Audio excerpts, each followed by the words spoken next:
Hello, I'm Steven Spielberg. Schindler's List is far more than a movie to me because it represents a profound journey into the heart of a unique man and, as it turned out, into my own heart as well.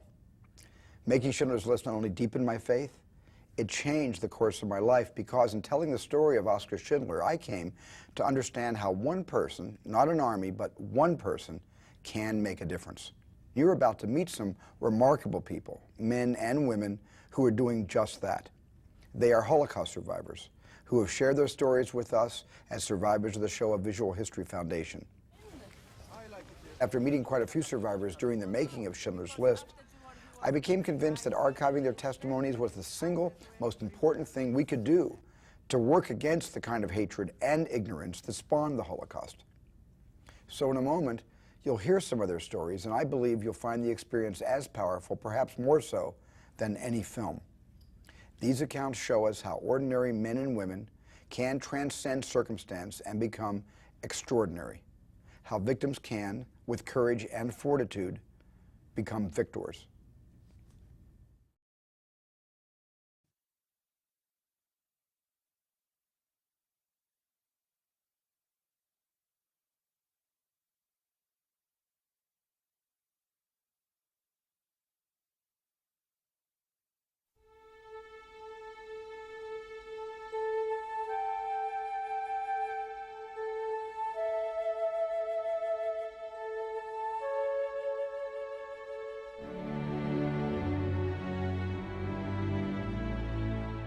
Just looking at him, just looking at him made you feel good.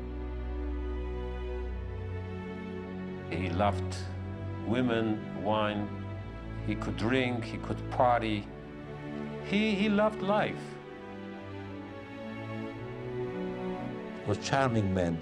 See, he was using a lot of aftershave. When he passed by, 5 minutes after, you can smell it, he passed by. Schindler was a chance taker. He liked the possibility that there might be danger. Trying to come out on the winning side, but he liked that excitement. Schindler was not an angel in dealing with black marketeering, and he didn't mind taking bribes and giving bribes. But he did a wonderful thing. He was life, he was maybe future, he was God for us.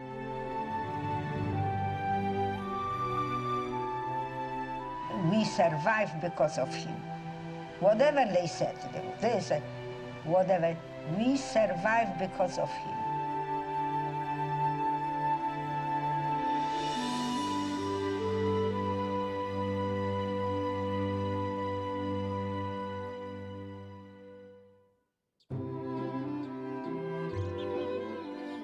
I was born in Krakow, Poland, the most beautiful town in Poland, over 1,000 years old.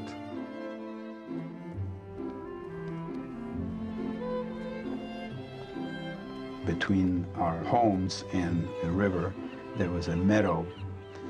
In the summertime, we mostly ran around barefoot, really free souls.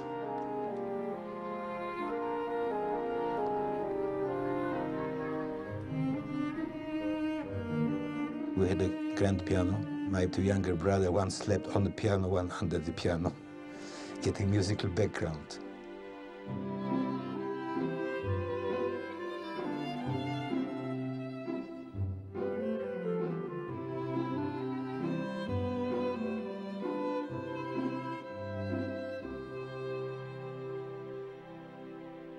My parents were very good Jews, for the holidays they always went to the synagogue, but otherwise we were very, very assimilated. We consider Jewishness as a religion, but we consider ourselves as very patriotic Poles. I personally want to go to the army. I want to prove that we are not any different, the Jews, than any other Polish Catholic boys. And they sent me to Bydgoszcz, the most strictest, the most difficult officer school. In this particular school, there were certain requirements for Jews. You are the best or you are out. I always remember the feeling he would get from the Polish people. It's feeling like you don't belong. You could hear my parents talking, or I could overhear their conversation about safety. I didn't feel that they were safe. I didn't think they felt secure in Poland. They could throw stones at you, and you were not allowed to hit them back, because a Jew has to be a nice person. You cannot hit back. We were brought up not like today to stand for your rights.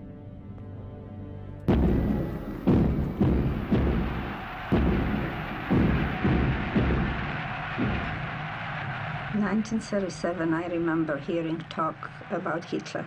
Unser Führer, Adolf Hitler, sich! Sich! Something was ominous because everybody was concerned. You know, the older people were concerned and talked in hushed tones, you know, and listened to the foreign broadcasts on the telefunken radio. The Kristallnacht was an orchestrated riot instigated by the Nazi government. They encouraged people to demolish Jewish property and mistreat Jews on the streets. It was definitely organized by the Nazis.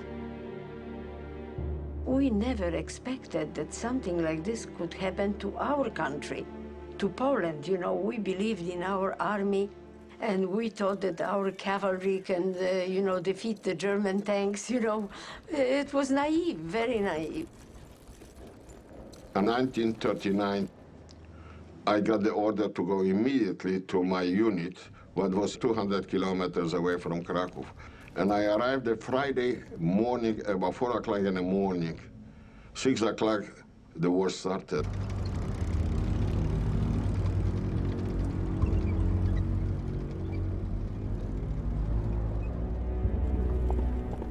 My company was almost wiped out. I took in 240 soldiers, I took out 45, that's all. The rest or got killed or wounded.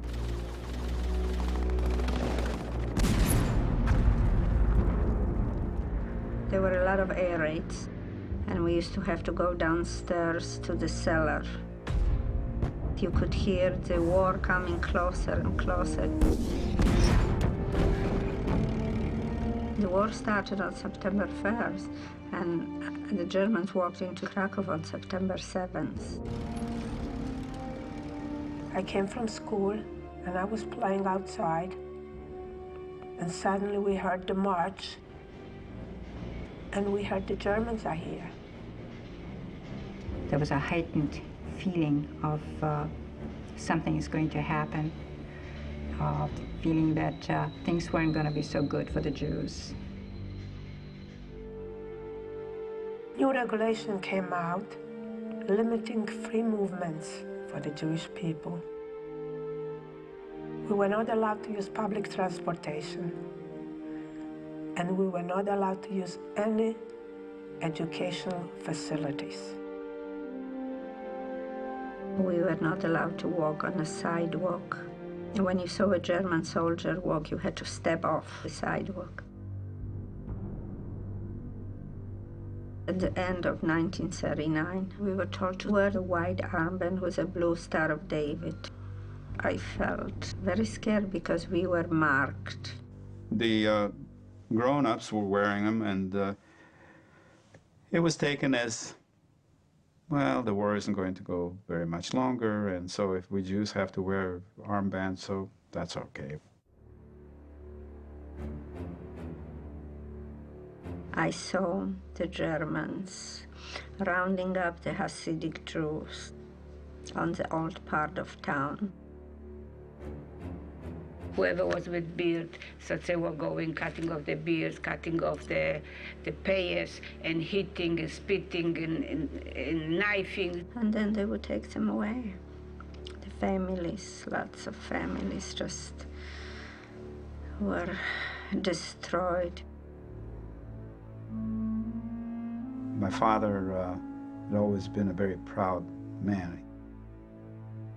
He was proud to be able to support his family. Then his Nazis roughed him up and took him to jail. When he came out, he was never really the same man that he was before. I was sleeping in bed, and I can see this picture like it's frozen. And my mother came, and she says, well, it's already 3 days, and we still didn't get any bread. And it was so cold already, and she put her hands into the down quilt that I was laying. And that's the picture that I can remember, and I'll remember the rest of my life. Some people fled, right, when the Germans came in towards the Russian border. My mother and I packed little suitcases, and we went as far as the end of the city, you know, and then my mother said, where are we going? Where will we go? You know, the two women alone, and we came back. And this was our biggest mistake. All the savings accounts in the bank were closed by the Germans. We couldn't touch our money, and the money wasn't worth that much either. So my mother was selling some of her jewelry in order to sustain us. My parents got rid of their nice furniture and silver and china and all of these things, sold them to the various non-Jewish neighbors. I think it hurt my mother terribly because she liked those things.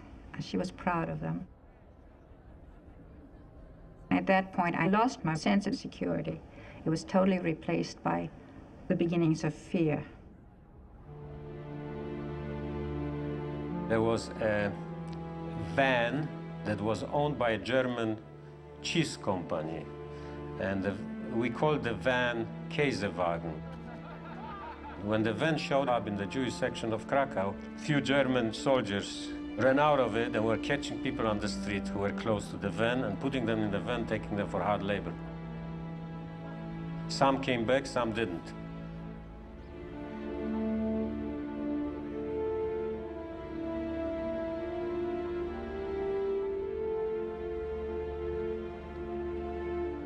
I remember that the neighbors appeared with armbands sporting swastikas. So it was really kind of an incredible feeling to realize that you've been trusting people and telling them your feelings and your attitudes, and they were sympathizers of the Nazis. The Poles were promised, if you know the Jews, let's presume us, we were living in a beautiful home, we have a business. If the Poles took over everything what we have, so it was better for him. So why not? Because they were poor to the Pole, and they knew when the Jews have something, why not take away from them and I have it? My father's business was affected immediately when the Germans came in, and they gave us a paper showing the order that the factory is being taken over by the Germans. They forced my father to teach the men who came over there, who had absolutely no knowledge of being manufacturer of any shoes, to teach him how to manufacture a shoe. There was a knock on the door, and there were 3 Germans, one in a green uniform, the Schutzpolizei or whatever, and 2 in black uniforms of the so-called Volksdeutschen. They came storming in our homes. Always 2, 3, armed.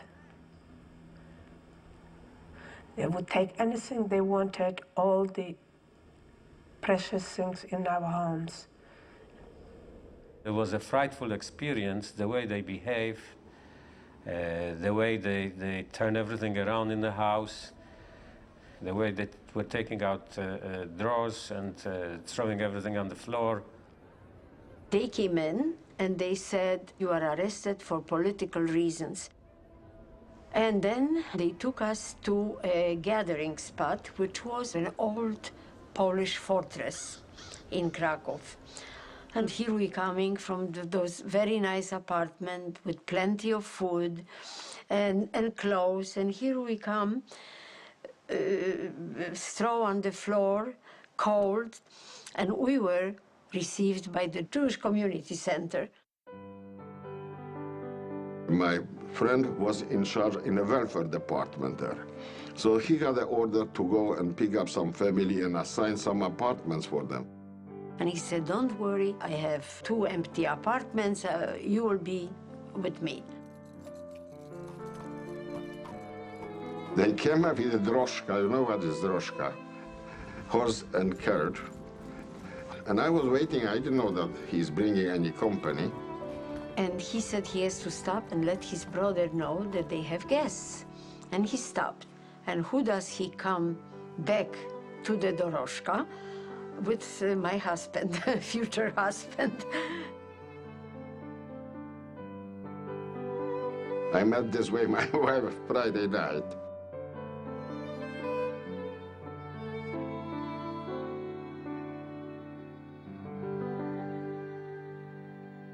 We still were hoping we'll go over like a bad storm, a bad dream.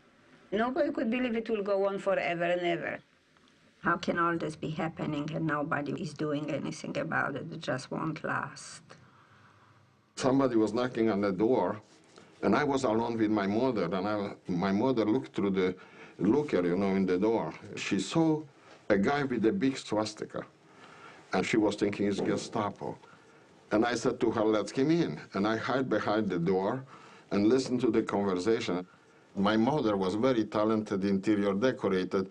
He came to my mother recommended by a Jew for my mother redecorate his apartment. And from his way how he was talking to my mother, I realized the man is some different type of guy, and I stepped forward.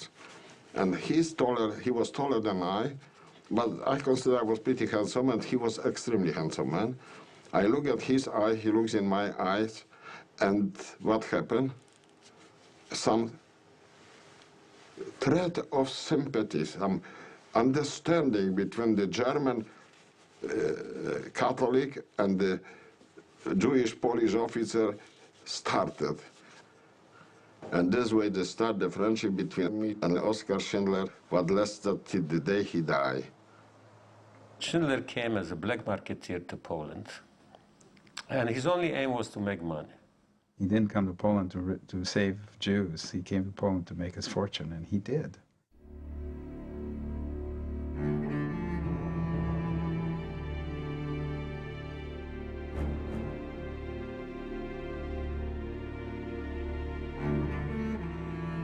One day they said all the Jewish people has to move to the ghetto.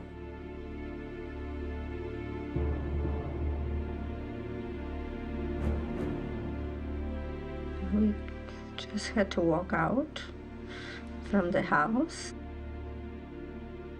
Then the Polish people stood on the sidewalk and they were yelling, "Good riddance, go, don't come back."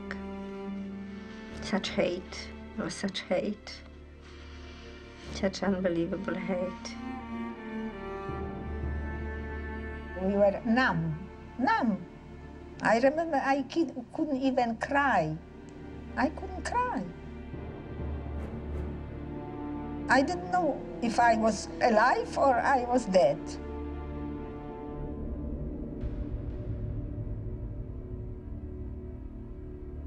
At first, we didn't have any walls around the ghetto, but then they started putting up a wall around the ghetto, and they even bricked in windows and doors, you know, of buildings facing towards the outside of the ghetto. When we moved to the ghetto, we were assigned one room with 2 windows. For each window, they assigned 3 people. So when the room had 2 windows, 6 people had to live in that room. My father, during that period of time, was working in Schindler's company. Schindler took over a factory that made enamel pots and pans. And his Jewish workers came to work from the ghetto. Schindler had actually increased his Jewish workforce, so my father asked Schindler if he could take my older brother. Schindler did just that, so my father and my brother used to march out to go to Schindler's company and come back. I was assigned to work in a factory which, in those days, repaired the German uniforms. And one day they said to us, "You're not going back to the ghetto today. We need you." They didn't say why. And they told us to stay. They gave us something to eat. They told us to sleep on the tables, on the benches. The next day we worked all day. And in the evening, as usual, they took us back to the ghetto. And the ghetto was half empty.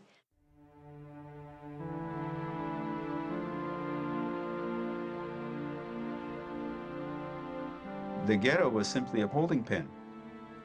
And the evidence, of course, we know is that immediately after the ghetto was created, where everyone was herded into it in mass, they began to take people out in transports and sending them somewhere else. Those people were sent someplace, supposed to be to the labor camps. The first transport ever taken out of the ghetto actually was one where they took people out the countryside and had them do labor and return. And they went back to their families. But the subsequent transports never returned. 2 assessmen walked into our room, armed, and dragged my father out.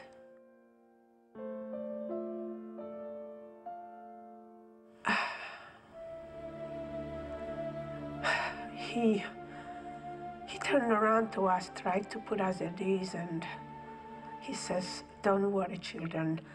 They're taking me to work. They need me."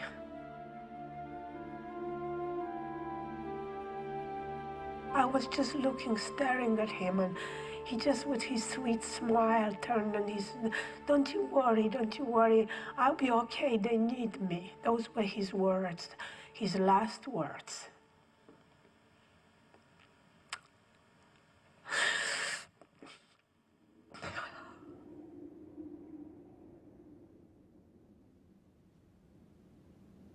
There came an announcement that they're going to change Kennzeichen, which was the identification, for another identification called the Blauschein. My sister, my father, and myself got the Blauschein. My mother didn't.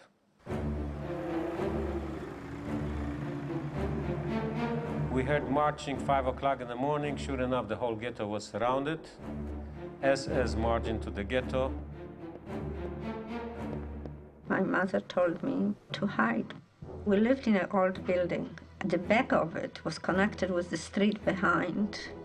And there was big bushes and big trees. And my grandfather and my grandmother and myself, we lay down under the bushes. My mother and her sister covered us with leaves. And they left. In between our 2 buildings where we lived, there was a small building. Above that was an attic, but it didn't look like it would have an attic because it was sort of like a lean-to in the courtyard. So my mother decided that that's where I was going to hide, with 2 of my friends.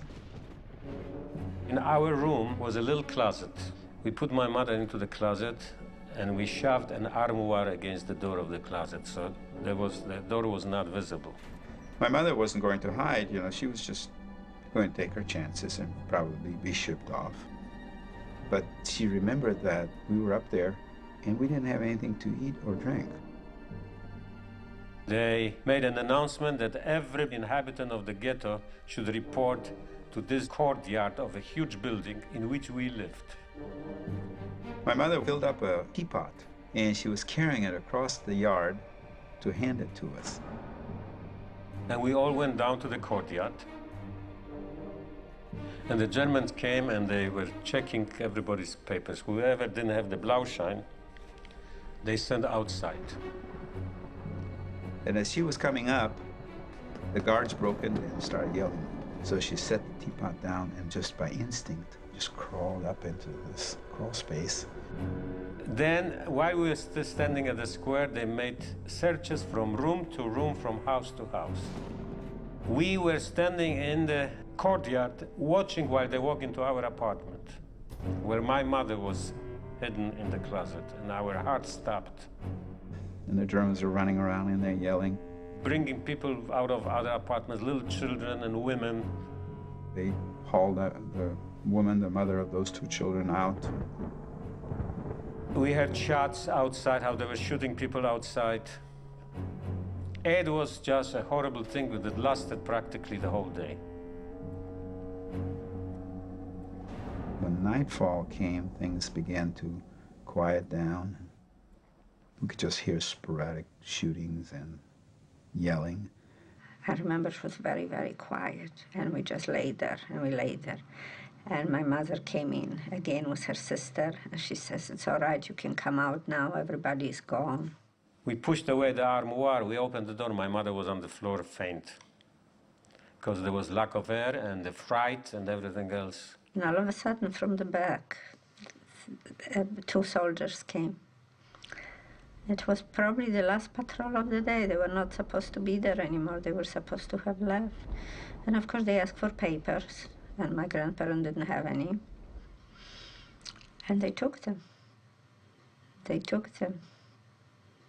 I just remember standing there, and they were walking away, you know, with nothing.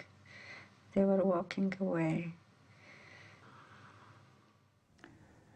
Somebody came the following day and called us by name. My father had sent someone and tried, he didn't know whether we survived or not, but he thought by some chance if we did, if he called us by name, you know, maybe we would come on, and we did. That day, they deported 7,000 people and they killed 1,000.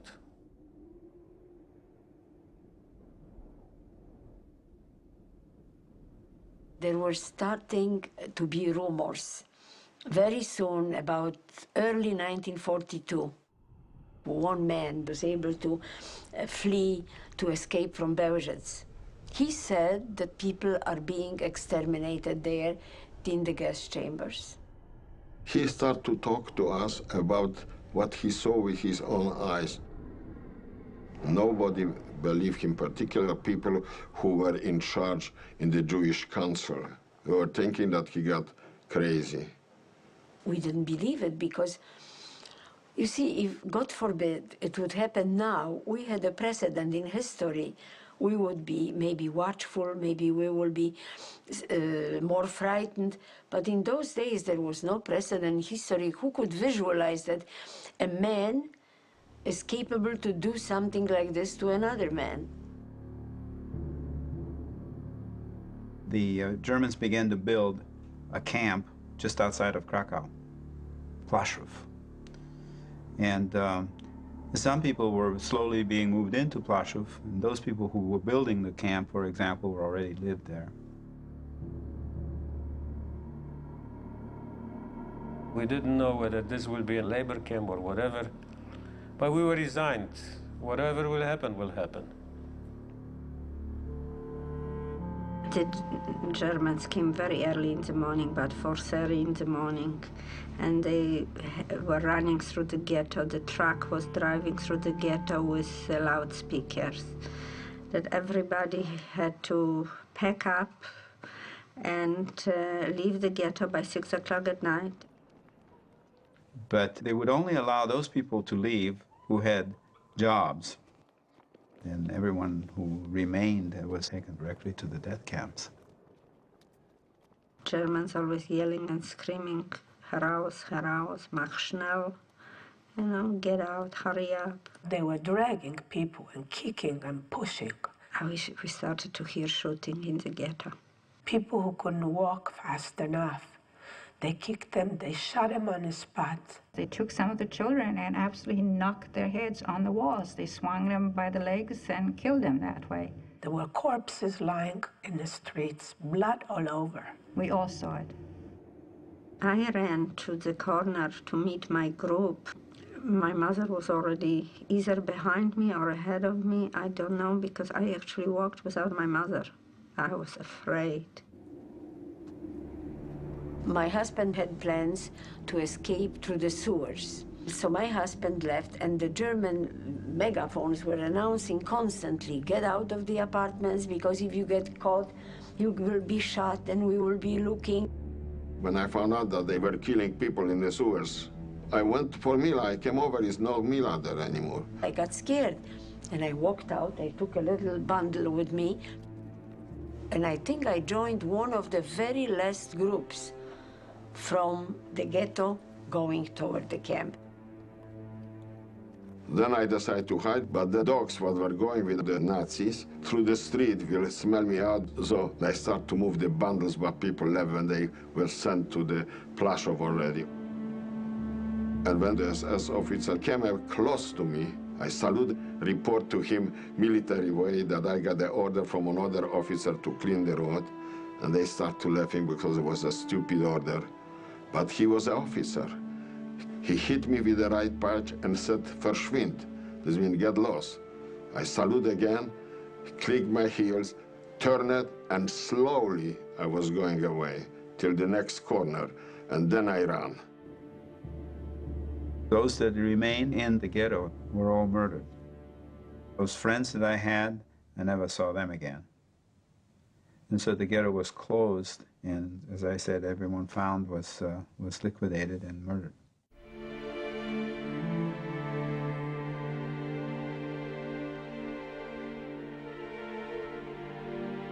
And it was then that we realized nothing was going to really save us.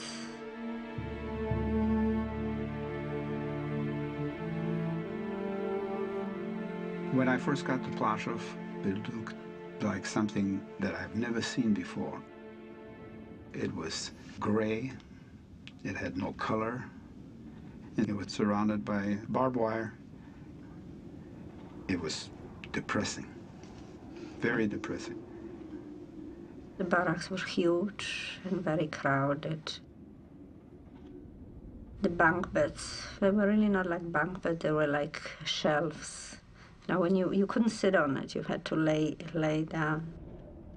And in the warm summer months, it was so terribly hot. It was like a shower of bed bugs.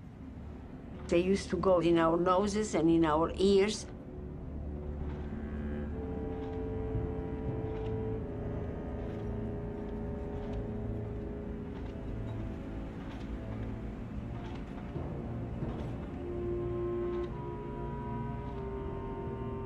Amnon Get, who was the commander of the camp, used to ride a big white horse. And he was riding the horse all through camp, and if somebody looked at him and didn't like his looks, he just took out his pistol and shot. If you walk too slow, you get shot. If you stop for a second carrying bricks, women stop for a second to catch breath. If he notices from balcony, he shoot you.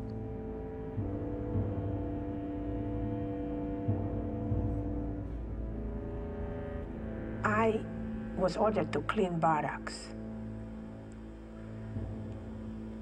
On the third day, Amnon Get walked into the barrack for inspection. Suddenly, he stopped in front of me. And he said to the woman that was in charge of us, he says, if a Jewish girl is smart enough to clean a window on a sunny day, she probably is good for me. Send her to my house. When I arrived in this house, I was told to iron his shirt. Did I know how to iron a shirt? No. I never did anything home. My mom never let us do anything. I was the baby. All of a sudden, I felt a pull from the back by my braids and a slap on my cheek that everything swollen in front of me. He said, in Austria, a girl your age knows how to iron a shirt properly, but you're too stupid, you are a Jew. And then he gave me such a beating. I was thrown down the stairs. And then he came down the few steps and he slapped me so many times. And I had to stand there, look straight in his face. You know how hard it was not to break down? You know how tough I became? I was like a rock.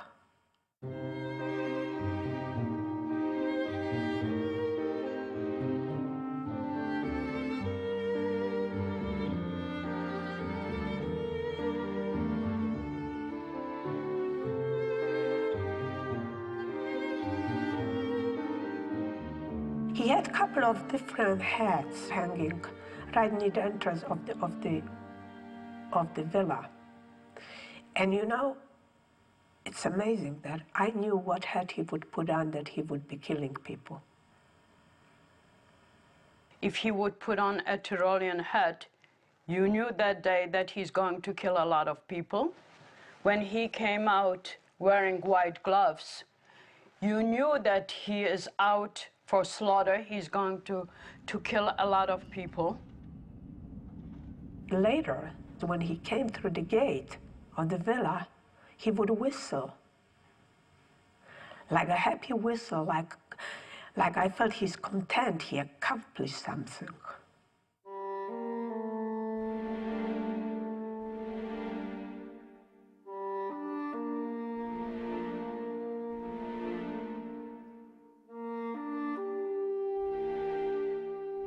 There was a little hill in Płaszów where they were usually executing people.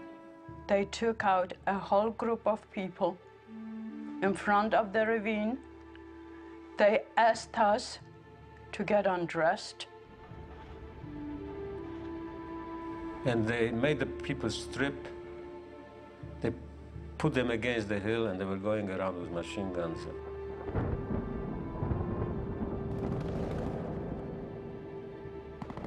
They shot me in my leg, And since this was already late afternoon, there were people already in the ravine. And I happened to wind up on the top of the people. And they started to cover up the graves, but not too much. They just put in few shovels of soil because it was late and they had enough killing of the whole day and they wanted to kill it, to finish it up. I don't know how long I was there, for 2 hours, for 3 hours, but it was already nighttime. I crawled and I came to the barrack. Well, they couldn't believe in the barrack that I came back from the dead. The children that were smuggled to Płaszów from the ghetto, some of the parents gave their children away to Polish people, but there were still 300 children in Płaszów.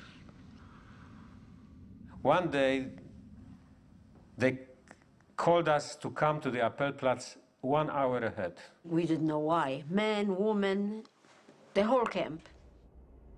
And they were setting up machine guns all around us with SS guards. All of a sudden, through loudspeakers, they started playing music. The Germans put on German lullabies. They played the tune, "Mommy, buy me a little horsey."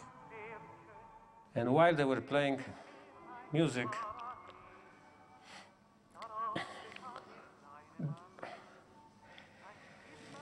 trucks started coming in on the road facing the Appellplatz.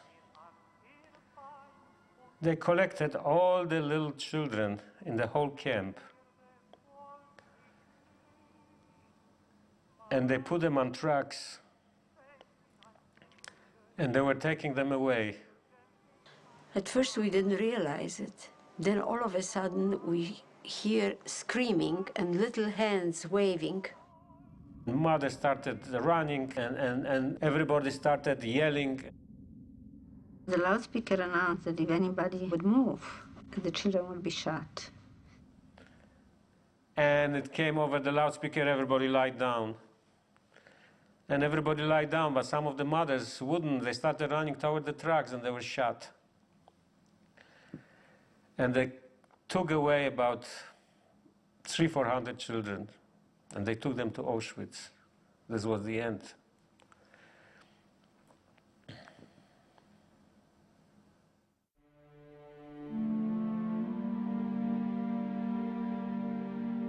You know, we talk about people not resisting and not running away and all this, but there was resistance. We did resist. As hard as it was, and as dangerous as it was, people practiced their religion, celebrated holidays, which was all prohibited, of course, under penalty of death. You know, resisting isn't always with mechanical weapons. Whether it's singing songs or writing poems or telling jokes, they couldn't suppress that part of the spirit. We would pretend that the women are lighting candles and making the blessing over the candles. And people had some special songs. Some of them were humorous, but the humor was gallows humor. Treblinka dat is feierliedanaat. Komt hij in, me geht niet slecht, dat is Treblinka. Puski nasze białe, stala powiewały. My Polish is no longer that very, very good, but I do remember this song because the heads were covered up with white coverings.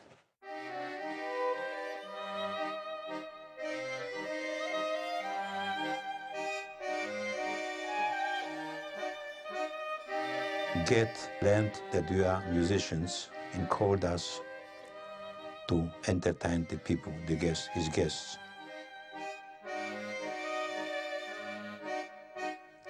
One drunk officer asked us to play Hungarian tune, which was banned before the war in Hungary and Poland. They call it suicidal tune, called Gloomy Sunday.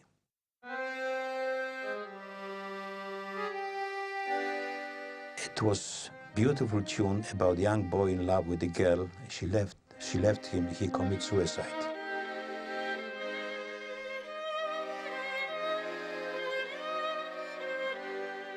He asked us to play the tune. He was a bit drunk. We play once. He asked us to play again, and again, about 6 times.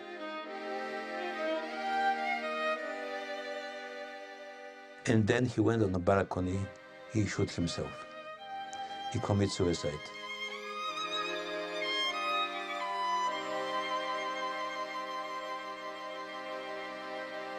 Oskar Schindler started to come as his guest. And right from the beginning, I noticed he was rather different. He was always very happy. He drank a lot, but he was never drunk. He never was drunk, but he was always happy. His hands were always up when he talked. He was always center of everybody in the room.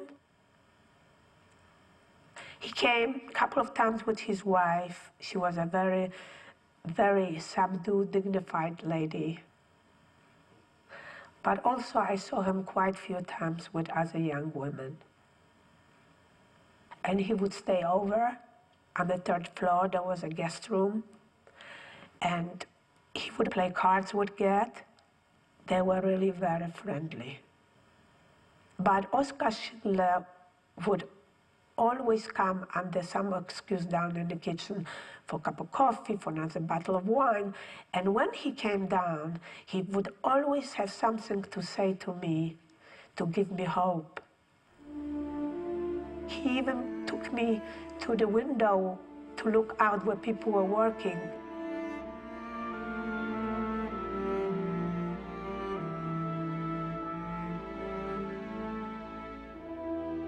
He said, you remember the Jews in Egypt were slaves, and then they were freed?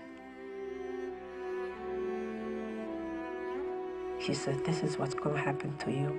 One day you're going to be all free from this hell. You will see. But it felt good, to be honest with you, it felt good hearing those words, but I wasn't quite sure what was going on because he was there with them, and I thought he was a Nazi like the rest of them.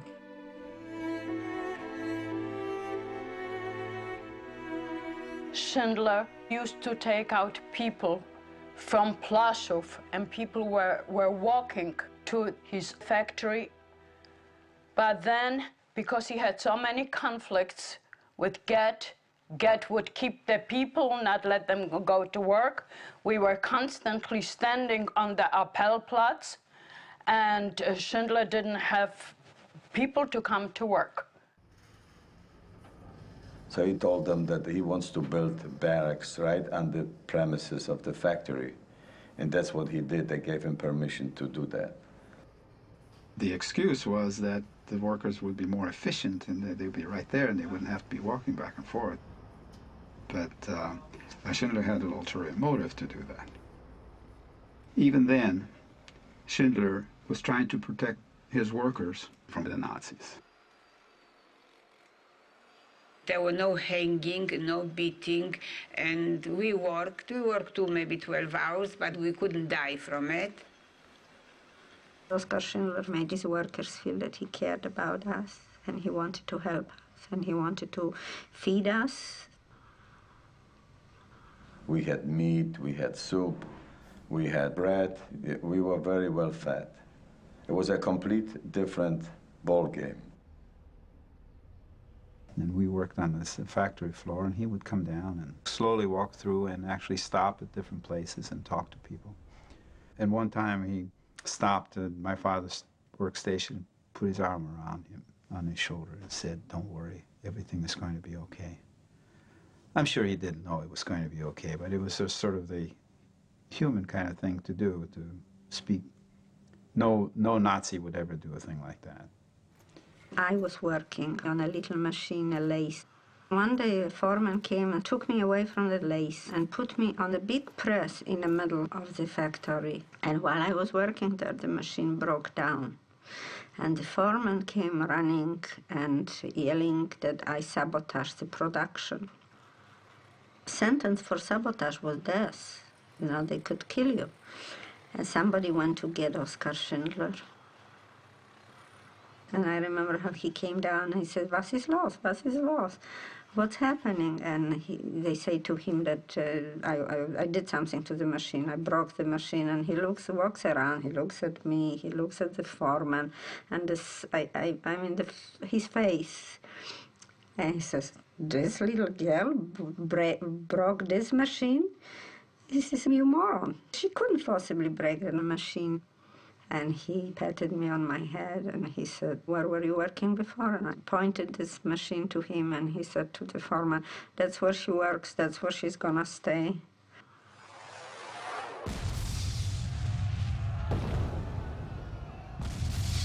Eventually, the war for the Germans went bad in the Eastern Front, and the Russians were advancing. And companies like Schindler's company were going to be liquidated. But Schindler decided that he would not let his workers simply go. He was going to transfer his company, lock, stock, and barrel, over to Czechoslovakia and move his Jewish workers with him.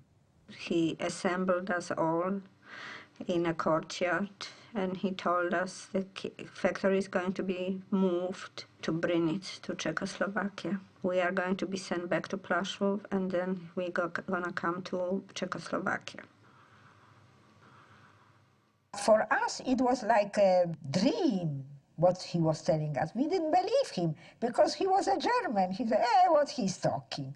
He would take us? Why should he take us? He would take whomever he wants. This was a pretty outlandish or preposterous kind of suggestion, really. All these experts had to be transferred with the company. But he managed to do all this by bribing people and by his fast talking and whatever. He bought old, unused knitting factory. He said that he's going to make ammunition factory in there. And for this, he needs 1,200 people. So they started to make lists. We knew that Schindler is preparing to move his factory. Then Mila said, Paul, get us on the list to Schindler. He's your friend. He did so much for you and for the family. Maybe we'll put us on the list. And then Paul passed a little slip of paper to Mr. Schindler. And I think that Mr. Schindler personally approved us on that list. This was the day before the men left that we got on the list, in the very last moment. Everything was happening very, very quick, very rapidly. The deportation were going very fast. They were trying to liquidate Camp Plaszow. Till one day, there comes Schindler. And he said to me, I built a factory in Czechoslovakia, and you coming with me. I was like stunned, but all of a sudden, everything he told me before started to be put together, because he always used to tell me, you will survive, I will help you. And here he is. And he said to me, you have family? Oh, if I would have my family, he would take probably everybody. I said, I do have only 2 sisters. He said, give me the names. When the time came to leave, they put us into boxcars, women separately and men separately. And we didn't know where we're going, or what's going to be. All we knew that we were on Schindler's List, and we thought that this is the best thing that could happen to us. But we still didn't trust that Schindler would persevere.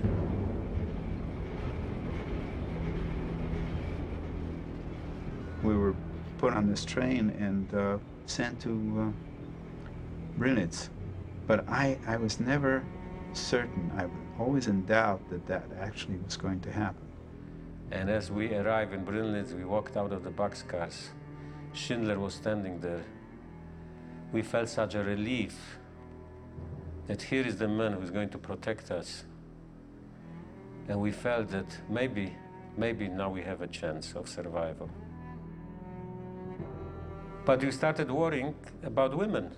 Where is my mother? Where's my sister? Where are the women? We left a week after our men left. And we got on the trains, and so happy we are going, you know, we're going to join our men, and we're going to be with Mr. Schindler. We were very happy.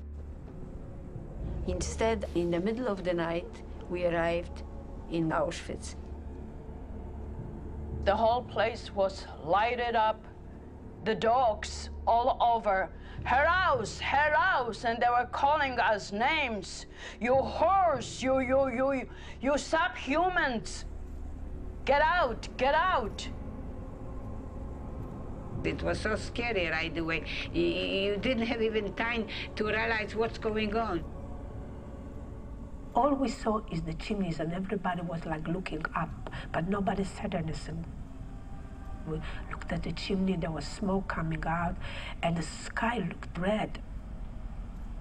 There was such stench in Auschwitz. You could smell the burning flesh. And it was like everything was covered with the smoke, with the ashes. We were covered, the barracks were covered, the roads were covered, everything was covered. We were told to run, and we got stopped in front of a barrack, sat on a bathhouse.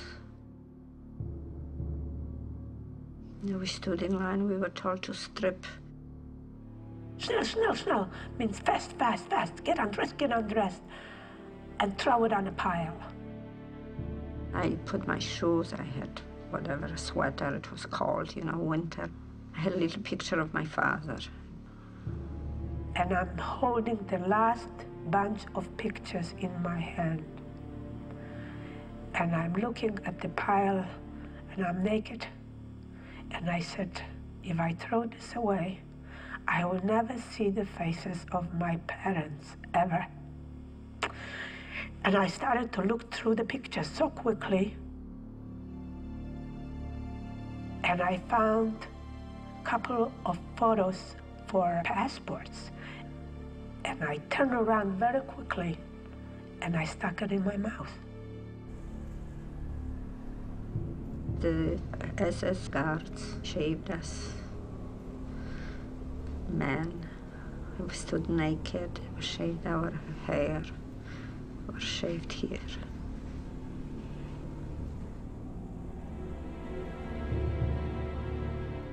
Then they shoved us into the shower room. We didn't know what to expect, whether we were going to have the gas or whether we were going to have actual water. And I remember we were waiting and the water didn't come out. This means that the gas will come out. So we were waiting, said one look at the other. We couldn't do anything. Then in one moment it started, the water was coming out. I said, oh boy, so it's good. My older sister, she looked at me, she says, are you all right? Are you all right? While the water was coming down. I said, She says, what's the matter with you? Are you okay? I could talk. I had those pictures in my mouth. And as soon as we came out, I said, I'm okay, but I have the pictures in my mouth, Mom, Dad. She says, why would you do a thing like that? It would kill you. But I had my pictures. And after the showers, they pushed us into another room. We couldn't go back to get our clothes. They gave us little dresses that were sheer, nothing. And we walked through the roads of the camp, so muddy. And we saw the people, the women, didn't look human. I looked at my mother and all the other people I knew so well. I said, that can't be us. We are already dead. Like they took my soul out. We were terribly hungry, but we couldn't eat even what was given to us because we were all sick with dysentery. Every day we were getting sicker and sicker. And we also were called out in the middle of the night to be counted. Outside in the freezing cold.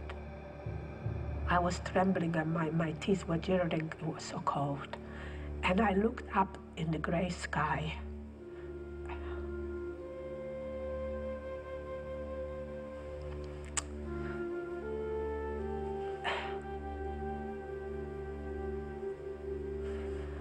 And I thank God that my mother died already. It was so cold. We were in Auschwitz 3 weeks. We couldn't figure out how we got there. We were supposed to go to Brindis to work. I was thinking that this is our end. I did not expect us to ever be rescued by Mr. Schindler or being able to get away from this hell. We were so totally dehumanized. I always kept saying Schindler would do something. I felt that he's going to save us. Oskar Schindler sent a beautiful German woman with lots of gifts and lots of money to the SS officer in charge to talk with him. Some things happened between him and her, and the gifts and the sausages and liquor and vodka what Schindler sent it to him. And a few days later, the women were coming. We were the happiest day, I think so, because we knew that we're going to Schindler. You see, we knew, all right, they called us, the list, the name. It never happened in the history of Auschwitz that they would call prisoners by their name. They usually had numbers. And so they sent us back on a train to Brnitz. The gate open of the factory, 6 o'clock, and there was foggy day. And like a shadow, you know, in the fog, the women were coming. We probably looked like a group of ghosts. And we came into the courtyard, and Mr. Schindler greeted us like long-lost relatives. He said, "Welcome. Don't worry about anything. Now you are with me, and you're going to be okay. Don't be afraid. Soup and bread are inside. Go and help yourself." Brnitz was a small village, and we were outside of the town in a camp. The camp was not a camp, really, it was a factory. Downstairs was the factory. Upstairs, we slept. We did not have bunks, so we slept on the straw. With Mr. Schindler, we didn't mind anything. Everything was terrific. We felt, everybody of us, that as long as Schindler is with us, will nothing happen to us. We knew Schindler is there, and I especially knew what he told me. I felt safe. We started to work. The work was really it was a big sabotage because we really didn't do a thing. Nothing ever was manufactured in the factory, but for appearances we were working. I was put into a tool-making department. What did I know about tool-making? Nothing. Left hand didn't know what right hand is doing. Not one bullet came out of the factory. And then another time, Get came to visit.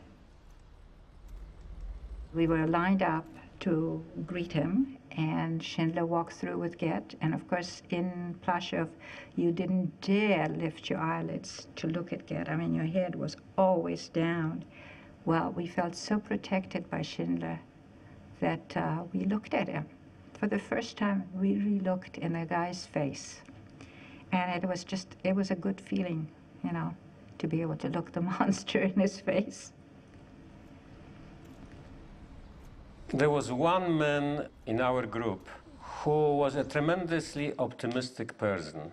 Besides that, he worked in Schindler's office, and from time to time he heard news on the radio. So he used to come every evening and tell us all kinds of stories about victories of the Allies, how the Germans are on the run, and how the Russians are getting close. And like 100 people used to surround him and listen to his stories.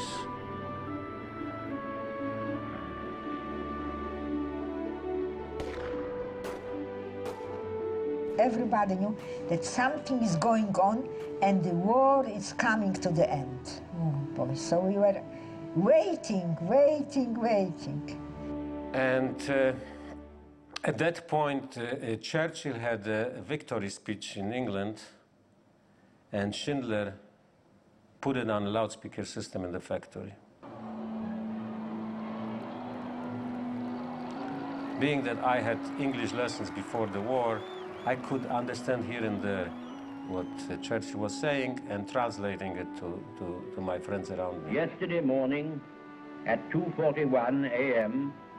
at General Eisenhower's... It was such excitement because we heard, you know, he said victory speech, and we knew something is going on, and all of a sudden everybody realized that we are safe, that we are free. We may allow ourselves a brief period of rejoicing. And while I stood there, I just couldn't believe that here I am, the Germans still occupy this part of Czechoslovakia, and I'm listening to Churchill. When it dawned on me, it was something that my imagination could never form a moment like that. I can hear Churchill speaking. The act of unconditional surrender of all German land, sea, and air forces in Europe. The last time I saw Schindler is when he talked to us in the factory floor. And we were standing on the factory floor, and I was smaller than anybody in there. and we were sort of kind of crowded around, so I had to just take a peek at him every now and then in between the bodies. He opened the warehouses. He had a warehouse where he had a lot of textiles. Every one of us got several pieces of fabric, so we could either barter it for something else, or sell it, or make something for ourselves. So each one had a little capital with which to start a new life, thanks to Mr. Schindler. He knew that we were going to be liberated by the Russians, and he had to give himself up to the Americans because the Russians would shoot him. We felt he saved us. We have to save him. He and Mrs. Schindler changed in prisoners' uniforms, even though they didn't look like prisoners because they had hair. We all signed an affidavit that he indeed saved us. And then we all went and kissed with, the whole line of people went by and kissed his hand, Oscar's hand, and Mrs. Schindler's hand, and we all cried. I cried. I felt like my father was being taken away again. They took Schindler out in his car at night, and they drove him to the American border to his safety.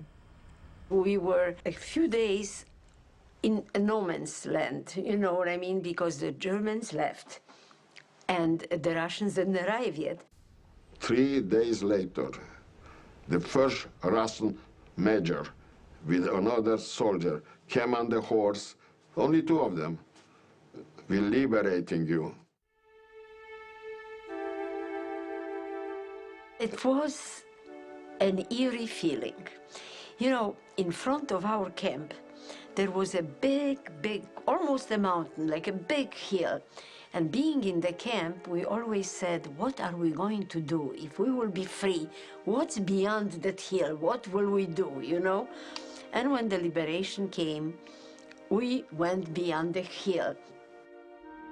My parents decided Poland was not the place to stay. And in October, we smuggled over the border. We escaped from Poland and went back to Germany.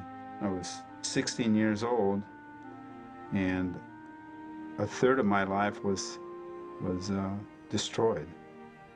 And so I started looking for some place to learn something. I knew how to read, but I didn't know how to write. And I had lost, I was 14, and I only had 2 years of school. So the important thing was to get caught up. I went to a school for girls. It was a convent. And there was an elderly nun there. She was 92 years old. She had entered the convent at the age of 16 because of a broken love affair and had never left it. She did not know what it was like on the outside, really. She accepted me totally for what I was, which was wonderful, And she was very kind. It's the only time I cry when I think about her. She was good. There's some good Germans. Not everybody was bad. Within a few months, I was in the immigration department. I tried to emigrate myself and my parents. My parents came too. And we got the visa, American visa, New Year's, Erev Rosh Hashanah, 1946. We got on the ship end of December, and I was very sick on the ship. On the 4th day, I got so sick that I thought I was dying. When I came over on the boat, I have the $10, and Mila has the $10 in the pocket, the only money we have. So the captain and the doctor and one officer need 4 guys to play bridge. So they found me, I played bridge with them for the 5 nights that we were there, and I landed with $105 in America. That was my fortune. New York was very exciting at the time. Broadway and neon lights everywhere. It was just beautiful. And my uncle drove us then from New York to Iowa.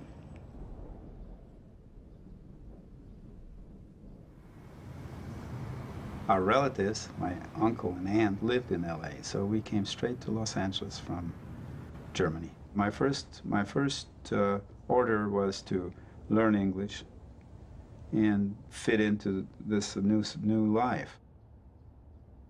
The arrival in Chicago was really funny because my cousin was standing at the railroad station with a very long cigar, and they brought us to their house, and we had lunch. And first my cousin was showing me a banana. He says, "This is called banana." And he was showing us all kinds of things, and I thought that this is so ridiculous. I said to my father, "You know something? I can't take it. Who does he think we are? Where does he think we came from?" He says, "Be nice, be nice." Then my cousin takes us into the alley. He says, "You see this car? This is the best American car." He says, "This is called automobile." At that moment, his wife calls him to the telephone, and I get into the car. I started, and I drive around the block. And in Chicago, they park the cars in the alley in the back. When I came back into the alley, the whole family was standing. My cousin was pale.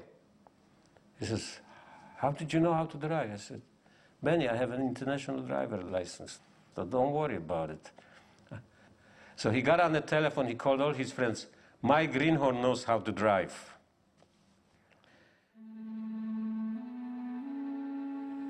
Schindler had really not succeeded anymore afterwards. He tried everything.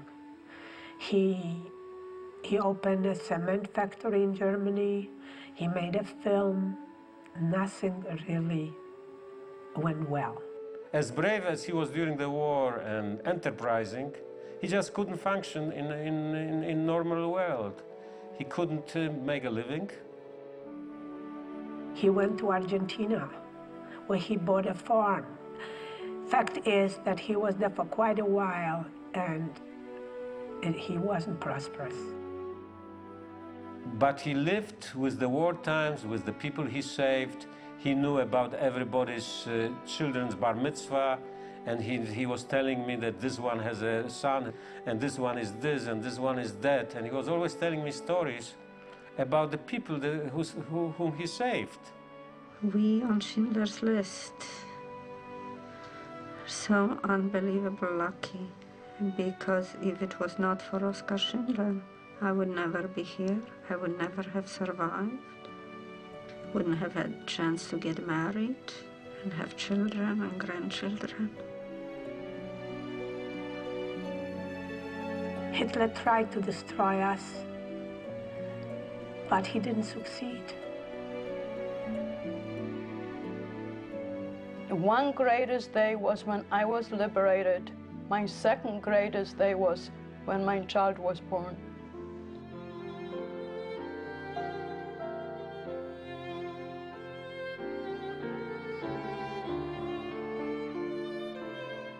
What Schindler did is more important than just having saved 1,200 Jews. Just speaking about myself, I taught in the Los Angeles Unified School District for 39 years.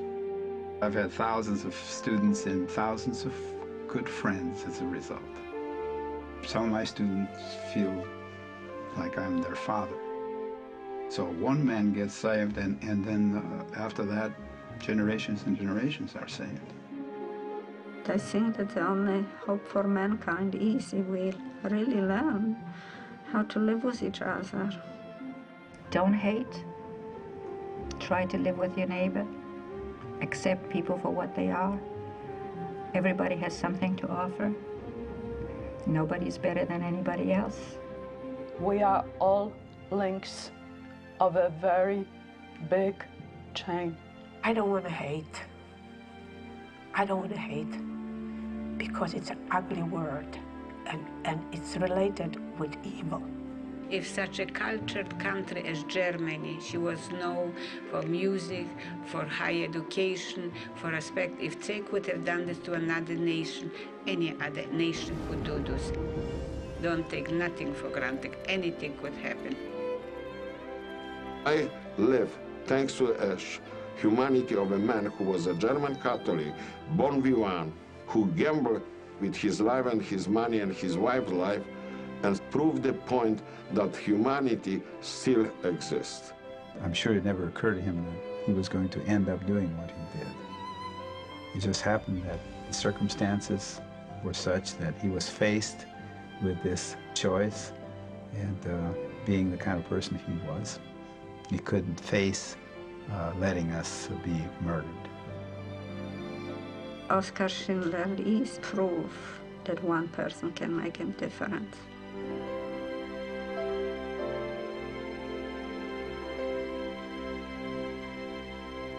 You've just met a few of the more than 52,000 survivors interviewed by the Shoah Foundation. In hearing their stories, it's clear that the scale of the atrocity they witnessed and the burden they carry because of it are simply beyond our capacity to comprehend.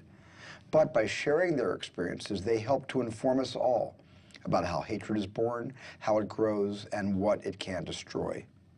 We are so grateful to these men and women, gratified that they have entrusted their stories to future generations. That they survived is a miracle. Through the Shoah Foundation, they've had the chance to survive a second time, in a sense to survive forever.